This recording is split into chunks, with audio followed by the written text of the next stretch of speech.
Hello friends, good morning. मैं श्रीकांत एक बार फिर से आप सभी को अपने स्मार्ट क्लास यूट्यूब चैनल में स्वागत करता हूं। दोस्तों, जैसा कि आप सभी लोग जान रहे हैं कि मैंने एक श्रृंखला स्टार्ट किया है मैथमेटिक्स क्लास 10th के बच्चों को क्लास लेने का, जिसमें मैंने द्विघात समीकरण के सारे क्वेश्चंस बना रखे हैं। हमारे जो प्लेलिस्ट है उस पर आप जा करके सर्च कीजिएगा। तो मैथमेटिक्स नाम से एक प्लेलिस्ट में बना रखा हूँ, उसमें द्विघात समीकरण के सारे वीडियो मिल जाएंगे, तो आप उसे वॉच कर लीजिएगा अगर आपने उसे वॉच नहीं किया है तो आज का जो मेरा टॉपिक है स्टार्ट होने वाला है वो होने वाला है समानांतर श्रेणी, यानी कि शॉर्टकट में बोले तो एपी। इसको हम लोग एपी के नाम से पुकारते हैं, अरिथमेटिक प्रोग्रेशन, इसे एपी के नाम से पुकारा जाता है। तो सबसे पहले चलते हैं, आज का टाइम वक्त जाया ना करते हुए हम सीधा टॉपिक पे आते हैं। सबसे पहली बात, ये एपी क्या होता है? What is AP? एपी है क्या? तो एपी एक ऐसा अनुक्रम है, एपी एक ऐसा अनुक्रम है जो कहीं से भी प्रारंभ होता है। अनुक्रम का मतलब क्या होता है? सीरीज होता है, इंग्लिश में सीरीज बोल सकते हैं। कहीं से भी प्रारंभ होता है और समान अंतर के साथ या तो वो बढ़ता रहता है या फिर घटता रहता है। यानी एक ऐसी सीरीज आपको बनाना है। फॉर एग्जांपल, मान लीजिए आप स्टार्ट किए हैं 5 से, इसमें बार बार आप 4 ऐड कर रहे हैं, बार बार जो भी ऐड करना है बराबर ऐड करना है। तो इसमें 4 ऐड करेंगे क्या होगा? 9, फिर 4 करेंगे तो क्या होगा? 13, फिर क्या होगा? 17, फिर 21। इस तरह से आपका ये एपी बनता चला जाएगा। तो इसी को हम कहते हैं एपी। एपी में क्या खासियत होती है? सभी जो पद है इसमें, सभी जो टर्म है ना, सारे टर्म के बीच का डिफरेंट समान ही होना चाहिए। इसी का पहचान है, इसी यही एपी का पहचान है। और जरूरी नहीं कि ये बढ़ ही रहा हो सकता है ये घट भी सकता है। फॉर एग्जाम्पल, आप मान लीजिए स्टार्ट किए 10 से, बार बार इसमें 3 माइनस कर रहे हैं, तो अगला पद क्या होगा? 7, फिर अगला पद क्या होगा? 4, फिर अगला पद क्या होगा? 1, फिर अगला पद क्या होगा? -2। इस तरह से हम देख रहे हैं कि यहाँ भी सभी के बीच का जो अंतर है कितना है? -3 है। इसका मतलब ये भी क्या है? एपी में है। ठीक है दोस्तों, तो मैं आशा करता हूँ कि ये बात समझ गए होंगे कि एपी क्या चीज़ है। अब बात कर लें कि एपी का जो फॉर्मूला वगैरह क्रिएट होता है वो कैसे होता है। तो सबसे पहले आप ये बात याद रखिएगा कि एपी का जो प्रथम पद होता है, जिसे हम लोग अंग्रेजी में फर्स्ट टर्म कहते हैं, उसको ए से पुकारा जाता है। कोई भी एपी का जो प्रथम पद होता है उसको हम ए से डिनोट करते हैं। और उसका जो सबके बीच में जो डिफरेंट होता है ना, जिसे हम लोग बोलते हैं कॉमन डिफरेंट, यानी कि सार्व अंतर, शुद्ध हिंदी में से बोलते हैं सार्व अंतर। तो इसको आप सार्व अंतर लिख रखिए, सार्व अंतर। इसको हम डी से डिनोट करते हैं। ठीक है, तो चलिए देखिए मेरा एपी कैसे बनता है। तो सबसे पहला पद को हम क्या मान कर रखे हैं? ए। इसमें बार बार क्या कर रहा है? हमको डी ऐड करना है, बार बार इसे हमें इसमें डी ऐड कर जा रहे हैं। तो अगला पद क्या हो जाएगा? ए प्लस डी हो जाएगा। उसका अगला पद अगर बात करें तो क्या होगा? इसमें फिर से डी ऐड करना है, तो ए प्लस डी और डी दो मिला करके 2D हो गया ना, तो हम क्या बोलेंगे? 2D हो गया। फिर इस तरह से आगे देखा जाए तो ए प्लस 3D हो गया। फिर इस तरह से आगे बढ़ा जाए तो ए प्लस 4D, ए प्लस 5D, ए प्लस 6D। इस तरह से हमारा एपी बनता चला जाएगा। तो आप यहाँ पे देख पा रहे होंगे कि अगर मुझको पूछ रहा है तीसरा पद, तो हम क्या कर रहे हैं? उसमें 1D कम करके लगा रहे हैं। अगर हमसे पूछ रहा है 7वां पद बताओ, तो हम क्या लगा रहे हैं? ए प्लस 6D। उसी तरह से अगर आपसे पूछा जाए कि बताओ 100वां पद क्या होगा, तो आप क्या कहिएगा? ए प्लस 99D। यानी कि जितना भी पद पूछा जाए उसमें एक कम करके उसमें डी लगा देना है, ए के प्लस करते हुए। फॉर एग्जाम्पल, आपसे पूछा जाए कि बताओ 50वां पद क्या होगा, 50वां पद बताओ क्या होगा, तो आप क्या बोलिएगा? ए प्लस 49D। ठीक है, तो आशा करता हूँ कि ये सारी चीजें आपको समझ में आ गया होगा। अगर इस तरह की बेसिक चीजों को समझ गए होंगे तो आगे आपको कोई प्रॉब्लम नहीं होगा। ठीक है, चलिए, तो कोई भी पद निकालना हो तो उसमें करना क्या है? सिर्फ एक कम करके उसमें डी लगाना है और ए को, जो यानी प्रथम पद होता है, उसको ऐड कर देना है। ठीक है, चलिए, तो इस तरह से आप समझ चुके होंगे। और एनवां पद अगर मान लीजिए निकालना, ये तो हम पूछ रहे थे 50वां 100वां, लेकिन अगर आपको एनवां पद निकालना हो तो उसमें क्या कर सकते हैं? तो ए तो प्लस में होगा ही, उसके बाद n-1 होगा, क्योंकि हम बार बार क्या कर रहे थे? उसमें एक कम कर रहे थे, तो यहाँ भी एक कम करना है और साथ में डी लगाना है। तो nवां पद का ये मेरा हो गया formula a plus n minus 1 into D. ये फॉर्मूला आपको ध्यान में रखना है। ये फॉर्मूला बहुत ही काम आने वाला है इस चैप्टर के लिए। बहुत ही छोटा चैप्टर है, बहुत ईजी चैप्टर है, आप इसको आसानी से समझ सकते हैं, कोई बड़ी बात नहीं है। बस हमारे वीडियो को आप आराम से वॉच करते रहिए, ठीक है। तो चलिए आज का जो क्लास है स्टार्ट करते हुए सबसे पहले हम चलते हैं प्रश्नावली 5.1 प्रश्न संख्या फर्स्ट। क्वेश्चन नंबर 1 में क्या लिखा हुआ है आप ध्यान से देखिए। तो क्वेश्चन नंबर 1 में लिखा हुआ है दोस्तों, निम्न प्रकार से परिभाषित अनुक्रमों के प्रथम 3 पद को लिखें। एक एपी हमको दिया हुआ है, बहुत सारा एपी दिया हुआ है क्वेश्चंस में, और उसका प्रथम 3 पद फर्स्ट से लेकर के थर्ड प्रथम 3 पदों तक हमें निकालना है। 3 पद लिखें, ठीक है। जो भी अनुक्रम, निम्नलिखित अनुक्रम का 3 पदों तक लिखना है, ये क्वेश्चन कह रहा है। तो सबसे पहला अगर 1 नंबर का एक हम सवाल बात करें, उसमें क्या दे रखा है, tn बराबर 3n प्लस 1, tn बराबर 3n प्लस 1। तो कह रहा है इसका प्रथम पद, द्वितीय पद और तृतीय पद 3 टर्म तक लिखना है, फर्स्ट टर्म, सेकेंड टर्म और थर्ड टर्म। तो जाहिर सी बात है, अगर हमको फर्स्ट टर्म निकालना है तो n का मान क्या लेंगे, वो फर्स्ट 1 लेंगे। तो 3n के जगह पर 1 पुट करेंगे प्लस 1, तो 3 1 जा 1 प्लस 1 इक्वल टू 4। तो मेरा फर्स्ट टर्म निकल के आ गया कितना, 4। फिर t2 निकालेंगे, यानी कि दूसरा टर्म निकालेंगे। ये हम मेरा ये नाम हो जाएगा इस तरह से, t2 t5। अगर मान लीजिए t10 बोला, इसका मतलब 10वां पद। आप 10वां पद लिखिए या तो उसे t10 लिखिए, एक ही बात हुआ, ठीक है।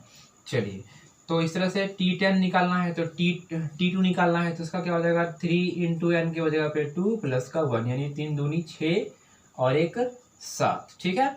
फिर t3 निकालना है, तो t3 क्या होगा, 3 इंटू 3 प्लस का 1, 3 3 9 और 1 10। तो देख रहे हैं कि इस तरह से मेरा फर्स्ट टर्म, सेकेंड टर्म और थर्ड टर्म तीनों निकल गया। तो इस क्वेश्चन में जितने सारे प्रश्न होंगे सबको आप सॉल्व करना है। और दोस्तों जरूरी नहीं कि जो आपने क्वेश्चन सॉल्व करके रखा है, जो आया आपको वो एपी में ही होगा। जैसे कि ये मैंने सॉल्व किया 4 7 10, इस तरह से देख रहे हैं कि सबके बीच का डिफरेंस कितना है, 3 है। इसका मतलब ये एपी में तो है, लेकिन बहुत सारा क्वेश्चन सॉल्व कीजिएगा तो वो एपी में नहीं भी हो सकता है, ठीक है ना। तो जरूरत नहीं है कि आपको एपी में है या नहीं, वो नहीं पूछ रहा है, सिर्फ वो पूछ रहा है अनुक्रम की बात कर रहा है, एपी की बात नहीं कर रहा है। अनुक्रम अलग होता है, एपी अलग होता है। अनुक्रम क्या होता है, जैसे मान लीजिए 5 लिखें, 7 लिखें, फिर 10 लिखें, फिर 15 लिखें, फिर 20 लिखें, फिर 21 22 25 कुछ भी लिखेंगे, मतलब उसके बीच का डिफरेंट जरूरी नहीं को समान ही हो। ये अनुक्रम सीरीज का मतलब ये होता है। अनुक्रम का कोई दूसरा कंडीशन हो सकता है, वो कुछ किसी भी तरह से बढ़ सकता है, घट सकता है, लेकिन जो एपी होता है उसके बीच का डिफरेंट एनी टाइम समान होना चाहिए, बराबर होना चाहिए। ये कंडीशन होता है एपी का, ठीक है। चलिए अब आगे बढ़ते हैं, नेक्स्ट क्वेश्चन की बात कर लें। तो क्वेश्चन नंबर 1 में सारे प्रश्न आप इसे सॉल्व कर लीजिएगा आसान तरह से। बस जो भी है सब में 1 2 3, एन का मान एक बार 1 डालना है, एक बार 2 और एक बार 3। इसको डालने के बाद जो भी आंसर आएगा उसको बस लिख दे रहा है, ठीक है।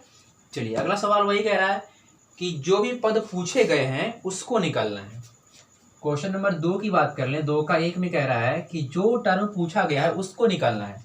इसमें 1 नंबर में क्या कह रहा था कि इसमें कह रहा था कि फर्स्ट निकालो, सेकंड निकालो, थर्ड निकालो, लेकिन अगले में क्वेश्चन नंबर 2 में ये नहीं कह रहा है, कह रहा है कि जो पूछा गया है क्वेश्चन में ही दे रखा है कि आपको क्या निकालना है और वैसे वैसे निकालना है।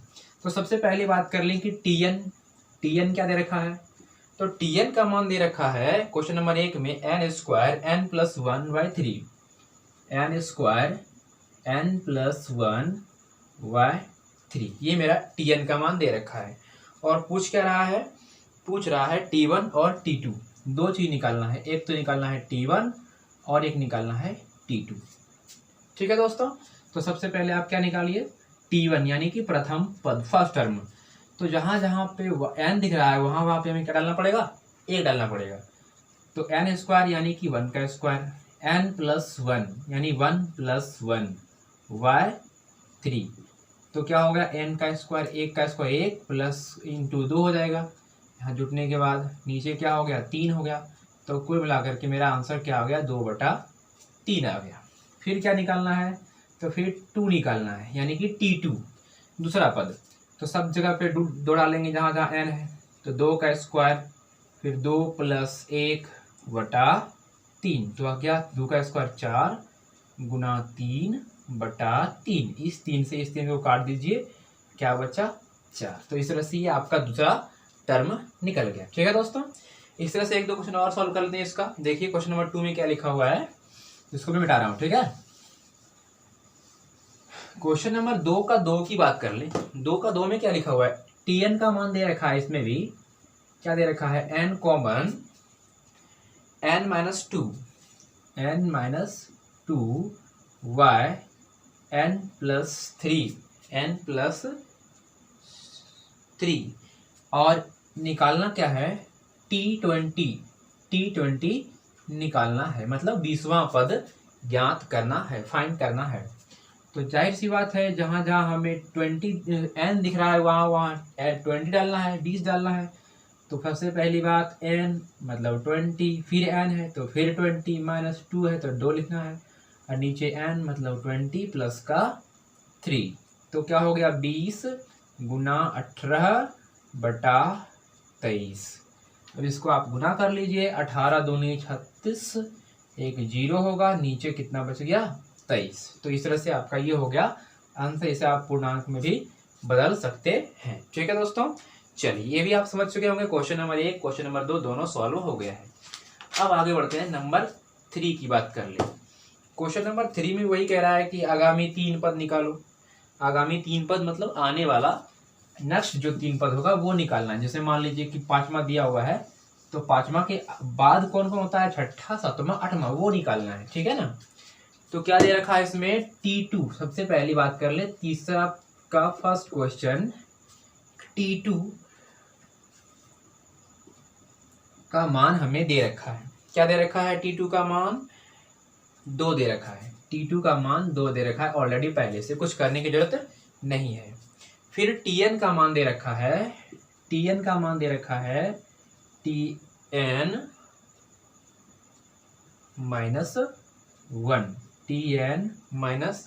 -1 और फिर प्लस का 1। इस तरह से ये Tn का मान दे रखा है।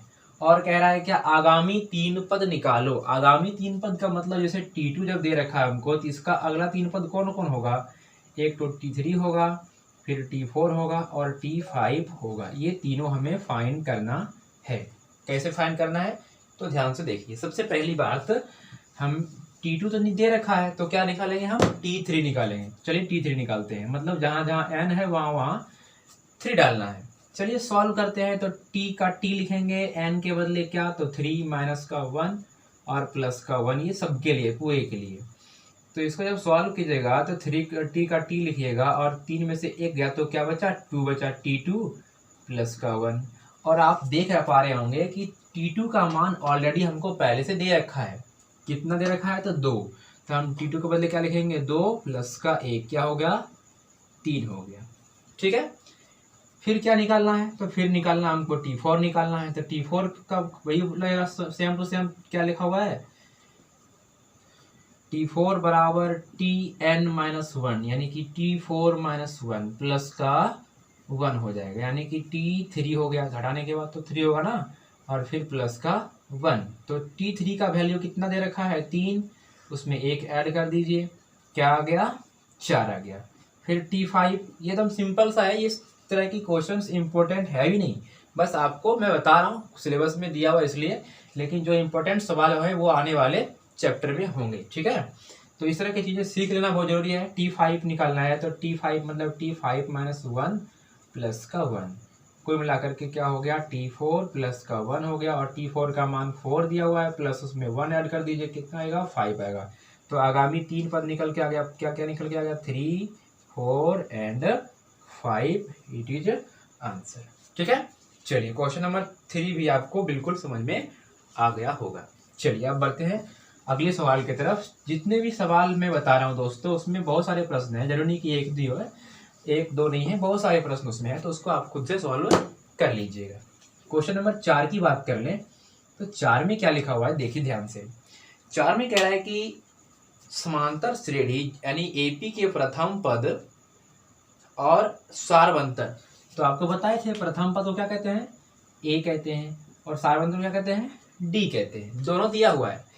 कोई भी एपी में दो चीज कंफर्म होता है, एक तो सारवंतर होता है, दूसरा प्रथम पद होता है, वो दोनों दिया हुआ है। तो कह रहा है कि एपी का 4 पद तक लिखें। तो चलिए 4 का फर्स्ट क्वेश्चन देख लें। 4 का फर्स्ट ना दे करके मैं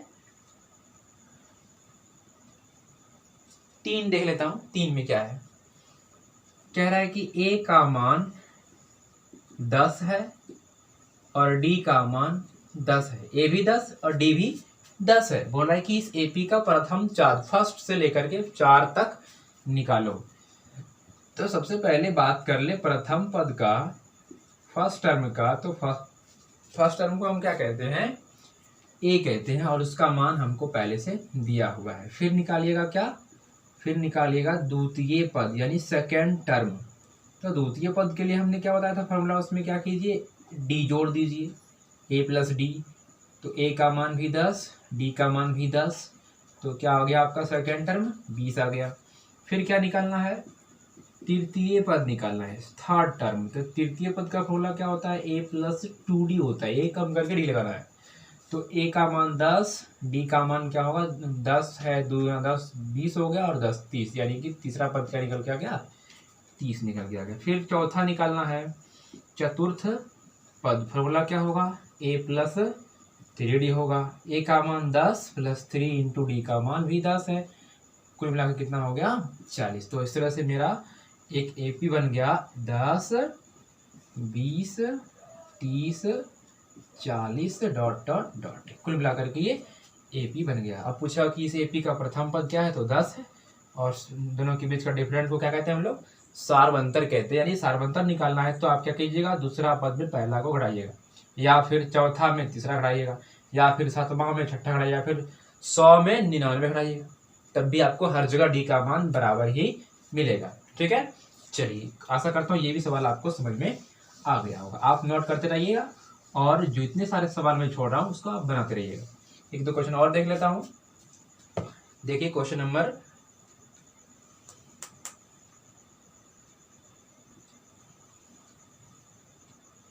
5, क्वेश्चन नंबर 5 की बात कर लें। ठीक है, क्वेश्चन नंबर 4 में सारे प्रश्न बनने काबिल हैं, बन जाएंगे, आप बना लीजिएगा। कह रहा है कि समांतर श्रेणी यानी एपी के प्रथम पद और सारवंतर निकालिए। यानी जितने भी इसमें एपी दिए हुए हैं उसका फर्स्ट टर्म निकालिए और उसका कॉमन डिफरेंस निकालिए। तो एपी क्या दिया हुआ है, 6 3 0 3, इस तरह से ये एपी दिया हुआ है।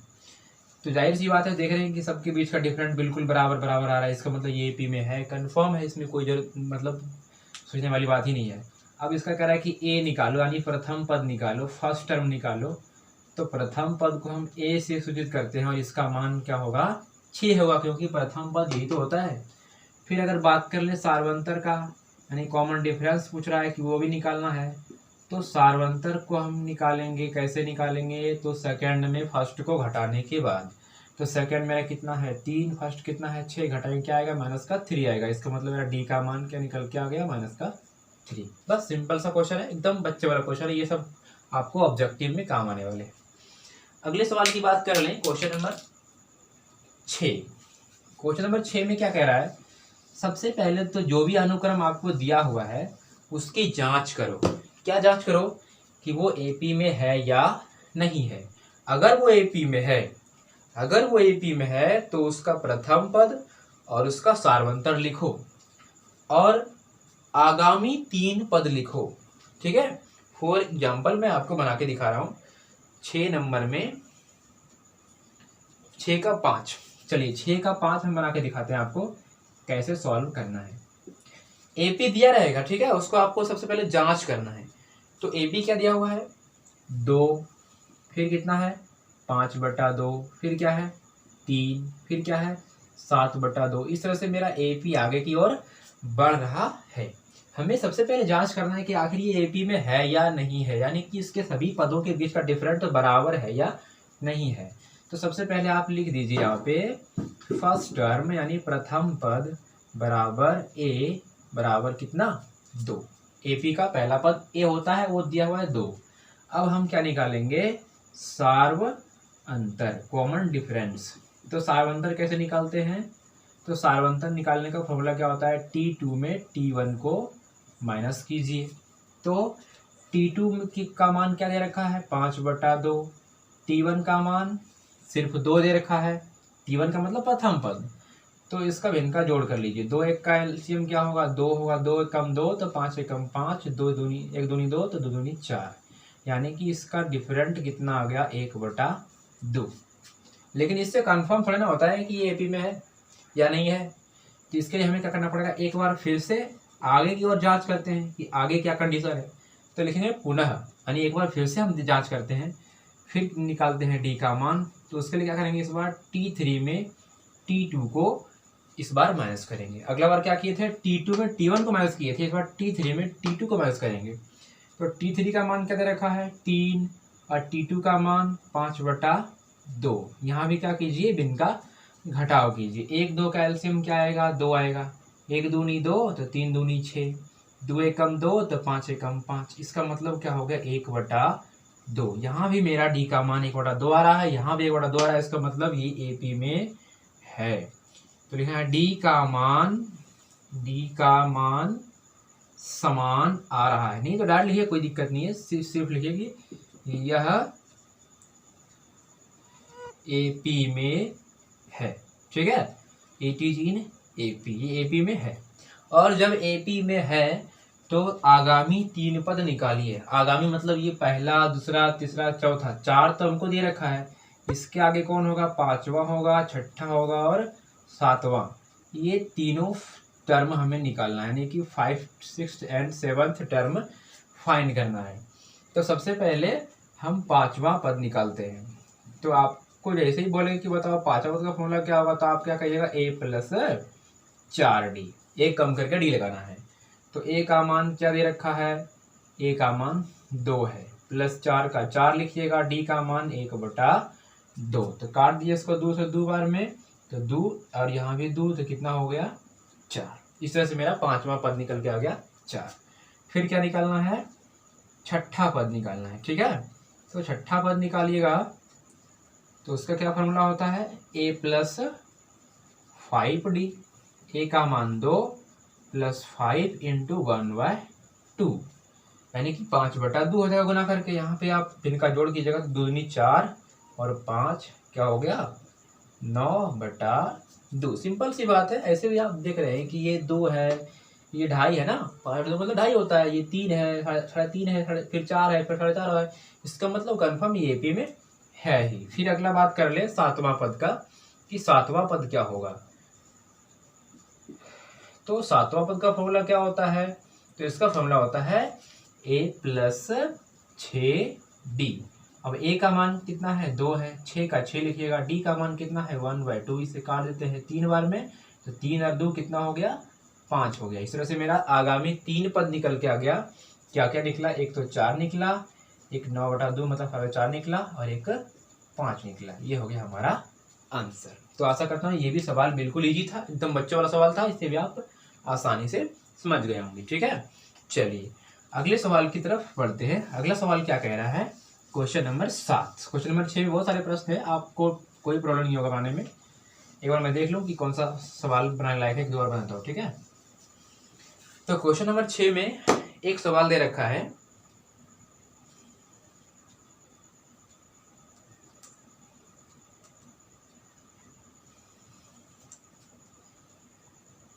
दस। ठीक है, 6 में बहुत सारे सवाल है, 10 नंबर बता रहा हूँ। लिखा हुआ √3, √12, √48, √192। क्या कह रहा है, जांच करो एपी में है या नहीं है। एपी में अगर है तो प्रथम पद निकालो, सार्वंतर निकालो, फिर आगामी 3 पद निकालो। और अगर एपी में नहीं है तो कोई बात ही नहीं, आगे बढ़ जाओ। तो सबसे पहले हम इसे जांच करते हैं एपी में है या नहीं। तो सबसे पहली बात, प्रथम पद इसका लिखना हो, फर्स्ट टर्म लिखना हो, तो वो क्या होगा, ए का मान √3 होगा। और अगर सार्वंतर निकाला जाए, कॉमन डिफरेंस निकाला जाए, तो उसके लिए क्या हमने बताया था, क्या कीजिएगा, T2 में T1 को माइनस कीजिएगा, यानी कि √12 में √3 घटाएंगे। तो कभी भी रूट से रूट घटता उठता नहीं है, रूट ना तो जुड़ता रहे तो घटता है, वो एक ही कंडीशन में घटेगा, तो वो अगर रूट में दोनों का दोनों अंक बराबर हो तब। तो यहाँ क्या कर सकते हैं, क्या कंडीशन हो सकता है, तो यहाँ आप देख रहे हैं कि इस 12 को हम तोड़ सकते हैं। इस 12 को हम लिख सकते हैं ऐसे 3 × 4, और सबको पता है कि 4 का वर्गमूल कितना होता है, 2। यानी अब ये जो 4 दिख रहा है अंदर में, बाहर जाएगा तो कितना बचेगा, 2 बचेगा। अंदर क्या बचा, 3 बचा। तो हम इस 12 को 2√3 लिख सकते हैं, बिल्कुल आसानी से, कोई बात नहीं होगा, समझ गए होंगे। और इस √3 को जैसे का तैसे ही लिख दीजिए। तो आप देख रहे हैं कि यहाँ पे कितना √3 है, 2√3 है। यहाँ पे कितना √3 है, तो कुछ भी नहीं है, तो एक तो है ही, यानी 1√3 है। तो 2√3 में 1√3 चला गया, तो क्या बचा, 1√3 बचा हुआ है।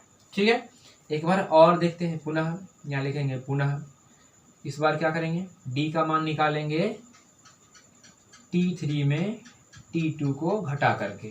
तो T3 का मान दे रखा है कितना, 48 रूट के साथ, और T2 का मान 12। यहाँ भी वही कंडीशन आ रहा है कि बिल्कुल दोनों रूट में है, अलग अलग संख्या है, तो घट तो नहीं सकता है, तो यहाँ भी तोड़ेंगे दोनों को। इस 48 को हम क्या लिख सकते हैं, ऐसे 16 × 3, 16 × 48, और 16 का वर्गमूल क्या होगा, 4 होगा। अंदर में कौन सी बच गया, 3 बच गया। और यहाँ हमने इस 12 को लिखा था 2√3, इसका मतलब 4√3 घटा 2√3, तो 4√3 में 2√3 घट जाएगा, तो क्या बचेगा, 2√3। तो यहाँ पे मेरा d का मान कुछ और आया, यहाँ पे d का मान कुछ और आ गया। यहाँ √3 है, यहाँ 2√3 है। इसका मतलब ये हुआ कि ये कंडीशन फिट नहीं बैठ रहा है, सब जगह d का मान बराबर नहीं आ रहा है। तो यहाँ लिखना पड़ेगा, चूंकि d का, सॉरी हटाइए, डायरेक्ट लिखे, यह AP में नहीं है, कुछ करने की जरूरत नहीं है। जैसे ही बोला AP में नहीं है, तो हमें आगे बढ़ने की जरूरत ही नहीं है, सीधा इतना लिखना है, अगले सवाल की ओर बढ़ जाना है। ठीक है दोस्तों, तो चलिए ये भी सवाल आपको बिल्कुल आसानी से समझ गया होगा। अगला सवाल की बात कर लें, क्वेश्चन नंबर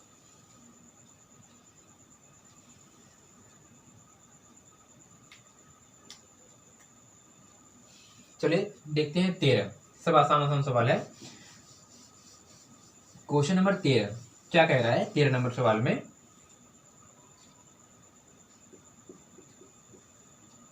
एक का स्क्वायर,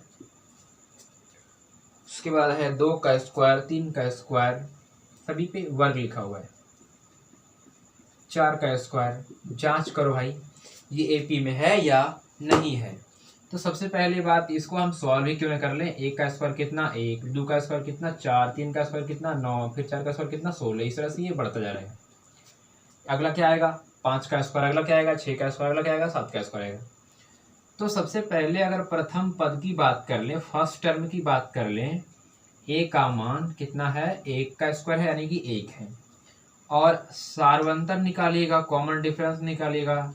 तो सार्वंतर कैसे निकालते हैं, दूसरा में पहला को घटा करके, दूसरा में पहला को घटा करके।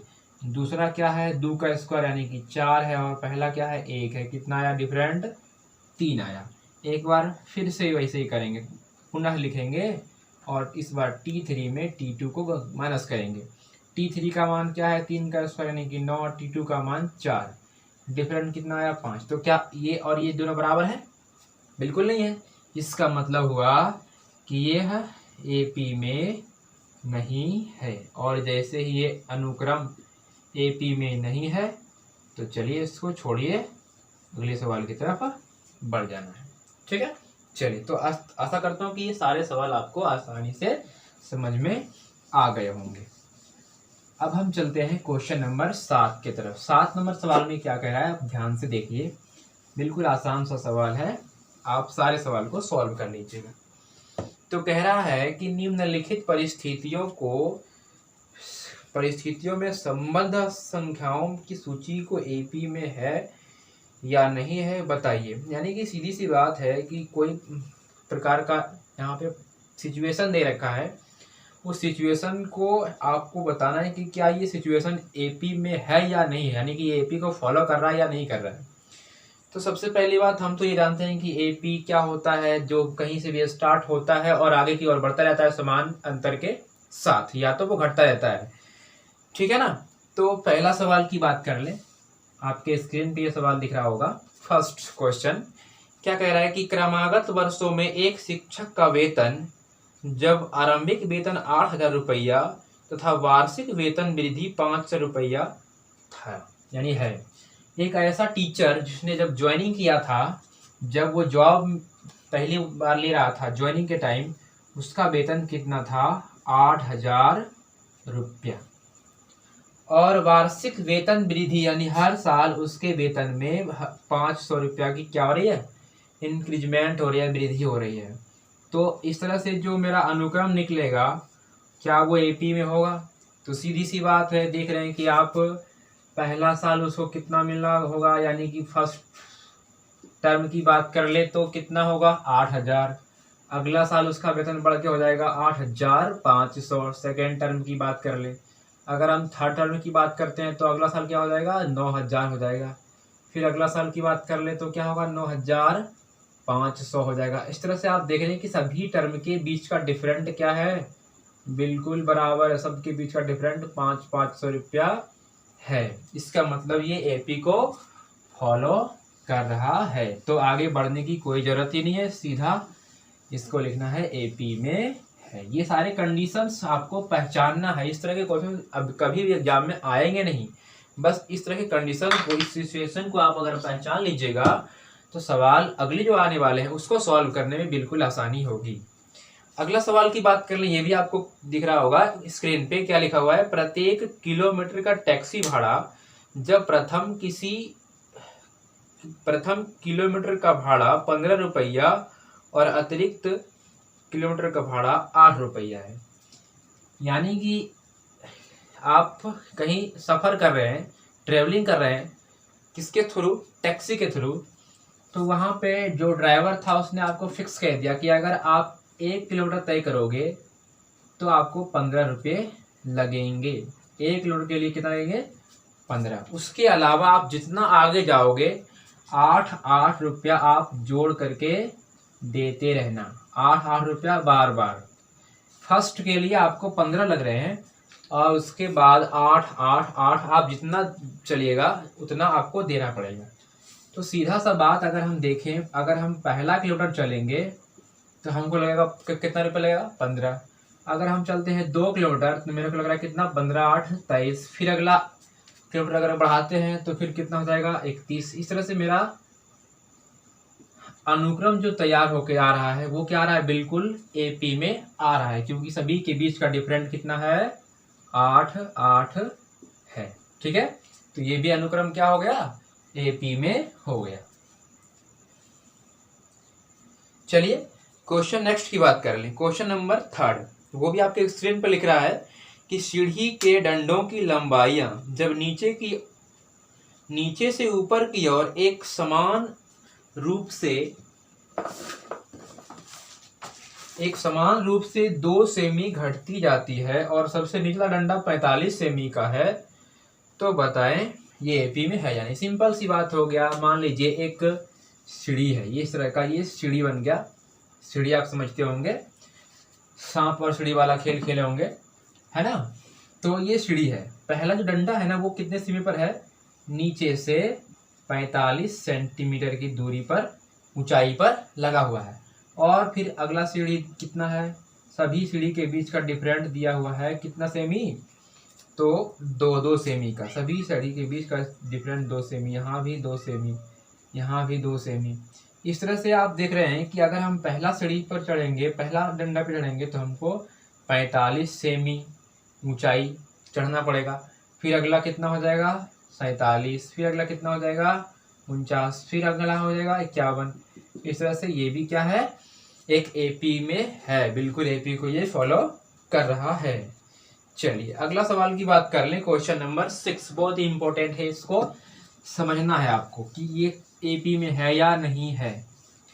क्या सिचुएशन दे रखा है, तो कह रहा है कि किसी खाते में प्रति वर्ष जमा राशि जब 10,000 रुपया की मूल राशि और उसका 8% चक्रवृद्धि ब्याज की दर से जमा की जाती है, तो बताओ ये एपी में है या नहीं। यानी सिंपल सी बात कहें तो एक आदमी था, उसने क्या किया, एक खाते में, अपने खाते में 10,000 रुपया की एक राशि जमा किया और बैंक में वो जो ब्याज का दर था वो कैसा था, सिंपल इंटरेस्ट नहीं था, कंपाउंड इंटरेस्ट था, यानी चक्रवृद्धि ब्याज था। चक्रवृद्धि ब्याज, आप सभी को चक्रवृद्धि ब्याज और साधारण ब्याज में अंतर पता होना चाहिए कि क्या डिफरेंट होता है दोनों में। क्लास 8 की ये सभी टॉपिक्स है, तो इस पर चर्चा करना बड़ी बात नहीं है, बहुत आसान सी चीज़ आप समझते होंगे पहले भी, तो मैं थोड़ा सा चर्चा कर लूँ कि ये होता क्या है। तो सबसे पहले सिंपल इंटरेस्ट किसे कहते हैं, तो उसमें जो भी मूलधन रहता है उसका ब्याज हर साल लगता रहता है और वो कभी चेंज होता नहीं। जैसे मान लीजिए आपने 8,000 रुपया पहला साल जमा किया और अगर उसका एक साल का मूलधन आपको मान लीजिए आ रहा है 1,000 आ रहा है, तो अगले साल उसका मूलधन उसका ब्याज 1,000 ही रहेगा। हर साल उसका ब्याज 1,000 ही रहेगा, कभी ये चेंज नहीं होगा। मतलब अभी आपका 8,000 है तो अगले साल 9,000 होगा, उसका फिर अगले साल 10,000 होगा, फिर अगले साल 11,000 होगा। इस तरह से ये बढ़ता चला जाएगा। कौन से टर्म में ये कंडीशन कब होता है, जब सिंपल इंटरेस्ट होता है तब। यानी सिंपल इंटरेस्ट में मूलधन हमेशा फिक्स रहता है, उसमें मूलधन चेंज नहीं होता है। और अगर बात कर लें कंपाउंड इंटरेस्ट की, तो देखिए कंपाउंड इंटरेस्ट में क्या होता है, जैसे मान लीजिए ये मेरा 10,000 रुपया मैंने जमा किया, पहली बार अगर मेरा रेट लग रहा है 8%, तो क्या होगा, 8% इसका निकाल लेते हैं, 0 0 कैंसिल हो गया, 800 रुपया। मतलब एक महीने का, सॉरी एक साल का इसमें दे रखा है कितना रुपया, 800 रुपया क्या है, ये ब्याज है। ठीक है, यानी कि अगर पहला साल उसने जब जमा किया था जिस टाइम, उसका कितना था, 8,000 था, और अगला साल कितना हो जाएगा, 8,800 रुपया। लेकिन अगले साल क्या होगा, तो अगले साल इसको मूलधन ना मानना है, इसको मूलधन मानना है और फिर इसका 8% निकालना है, जो आएगा फिर उसको ऐड करना है, उसको फिर मूलधन माना है। 8 8 64 का 4 हाथ में 6, 8 8 64 6 कितना हो गया, 70। ठीक है, यानी 704 रुपये इसमें आप ऐड कर दीजिए, तो 8,800 प्लस 704 कितना हो गया, 4 0 8 7 15 का 5 9,504।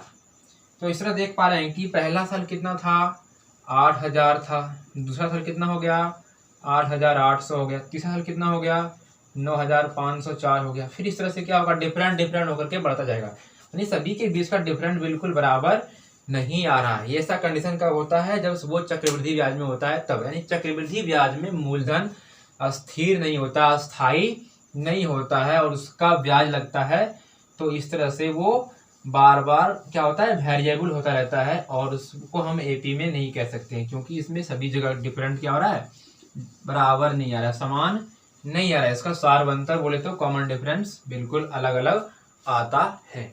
ठीक है, तो कभी भी कोई भी कंडीशन में सिंपल इंटरेस्ट हमेशा एपी में होता है और कंपाउंड इंटरेस्ट एपी में कभी कंसिडर नहीं करना है। तो दोस्तों ये भी आप बिल्कुल आसानी से समझ गए होंगे। अब लास्ट सवाल इस क्लास का क्या है, क्वेश्चन नंबर 5, 7 का 5वां सवाल कह रहा है कि सुधा द्वारा क्रमागत वर्षों में बचत की गई राशि जब प्रथम वर्ष में 100 रुपया और प्रत्येक वर्ष 50-50 रुपया बचत करके वो बढ़ाकर बचाती रहती है। यानी कि पहला साल उसने जब बचत की थी तो 100 रुपया बचाई थी और हर साल 50-50 रुपये वो बढ़ा करके बचा रही है। यानी कि अभी तो ये 100 रुपये बढ़ाई है, बचाई है, अगले साल कितना बचाएगी, 150, फिर अगले साल 200, फिर अगले साल 250, इस तरह से ये बचाते जा रही है। इसका मतलब होगा कि ये भी क्या है, बिल्कुल एपी को फॉलो कर रहा है, क्योंकि सभी जगह के डिफरेंट कितना आ रहा है, बिल्कुल समान आ रहा है। इसका मतलब ये भी एपी में है। तो इस तरह के सारे कंडीशंस को आपको पहचानने होंगे कि कौन से कंडीशन एपी में आता है और कौन सी कंडीशन एपी में नहीं आता है। तो दोस्तों आशा करता हूँ कि ये सारे क्लास में जो क्वेश्चंस आज बताए हैं बिल्कुल आसान भाषा में आप समझ गए होंगे। और कल का जो क्लास होगा वो होगा प्रश्नावली 5.2 में होगा। और कल का जो क्लास होगा वो एपी के लिए बहुत इंपॉर्टेंट क्लास होगा। जितने भी सवाल आते हैं, क्वेश्चंस एग्जाम में आते हैं, वो सारे के सारे कल वाले क्लास में से आएंगे। ये सवाल ये जो भी हमने बताए वो सिर्फ और सिर्फ क्या था, एपी को पहचानने के लिए था कि एपी क्या है, एपी के बारे में अच्छी तरह से जानने के लिए सारे सवाल वगैरह आपको पढ़ते हैं। लेकिन ये ज़्यादा इंपॉर्टेंट है नहीं, इंपॉर्टेंट कल वाली क्लास होगी। तो आप कल वाला क्लास बिल्कुल मिस मत कीजिएगा। और हमारे वीडियोज, हमारी बताए तरीके आपको बिल्कुल पसंद आते हैं तो वीडियो लाइक कर दीजिए। चैनल को अभी तक आपने सब्सक्राइब नहीं किया तो सबसे पहले आपका प्राथमिकता होती है कि सब्सक्राइब कर लीजिए। और वीडियो को शेयर करना मत भूलिएगा दोस्तों, क्योंकि शेयर करने से क्या होता है ना कि नए नए हमारे जो भी बच्चे तैयारी कर रहे हैं क्लास 10th की, उनके पास वीडियो हमारा जाएगा और वो भी हमारे वीडियो का फ़ायदा ले पाएंगे। तो धन्यवाद आप सभी को हमारी वीडियो को अंत तक देखने के लिए। Thank you so much.